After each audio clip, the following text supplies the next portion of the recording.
So we're going to use the martingale style collar. I just want to come up closer here. Some dogs you can just use the regular buckle collar, the regular flat collar.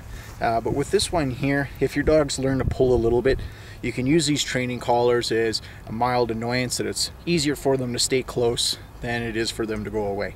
With collars like this, you don't have to do any heavy-handed tugs or anything like that. Anytime you're using a training collar, you want to make sure that you're going in a low distraction area where there's no other dogs, no other people, or anything else, rabbits, gophers, that's going to be very distracting to your dog. The thing to keep in mind when using a training collar is that it's just specifically for training. Where many people go wrong is they will take and put the collar on the dog and then start to go for a walk. So the dog will still learn to pull, people will start to get frustrated, they'll start popping on the collar. If your dog is excited by other dogs and your dog sees other dogs coming and your dog's pulling and it's feeling the strain around their neck and you start popping on the collar, you can create leash aggression where you actually make your dog much worse.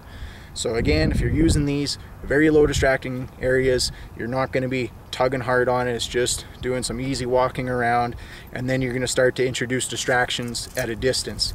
So if your dog is okay with dogs 200 or 300 feet away, then you'll have dogs at 300 feet away after they're walking very good with no distractions. Then as they get good with dogs at 300 feet away, you can move to 250 feet, then 200 feet, and so on until your dog is able to pass other dogs without pulling or barking or wanting to lunge at those dogs. Good boy. Over here, bud. So I've already pre-sized this collar to fit onto Enzo here. So and the way it should be is it should be just snug. So and what this is going to do is that when you hook onto this ring here, when it pulls, it's going to pull evenly all the way around. Since he's been primarily on an anti-pulling harness, he's not used to having anything around his neck except for his flat collar. So he responds very well to even just this martingale use here.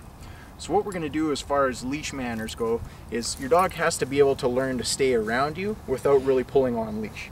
So the way we're going to hold the leash, right thumb, you're going to grasp onto here, you're using your left hand to come up on the leash, and then you're grabbing with your right hand, letting go with your left. So we want him to be nice and calm, so if he's going to take off, we can drop the leash, we can say his name, and we can get him back to us. Since I've tired him out, it's going to make this much easier for him to understand, and you're going to find your training session will go a lot better if your dog is already tired. So we're just going to walk around. If he happens to go, I'm going to say his name at the same time I drop this leash, take a step back, get him back to me, quickly recoil up the leash, and continue on from there. Let's go. Enzo. Good boy. This way.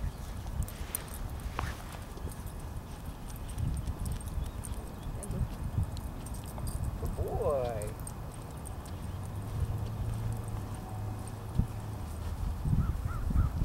Enzo. Good boy. Enzo. Good boy. Good dog. There you go, good boy.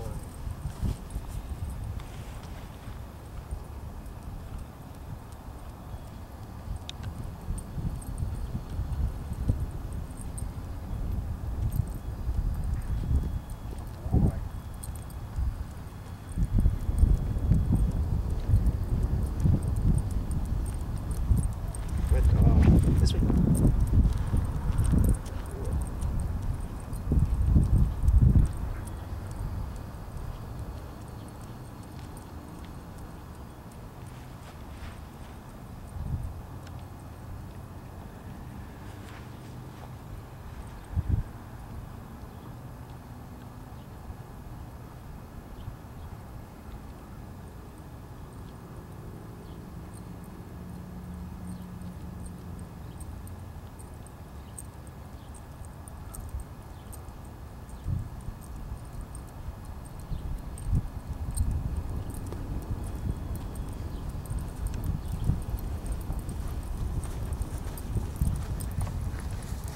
Now he doesn't make a very good case for some of these dogs that are real hard pullers.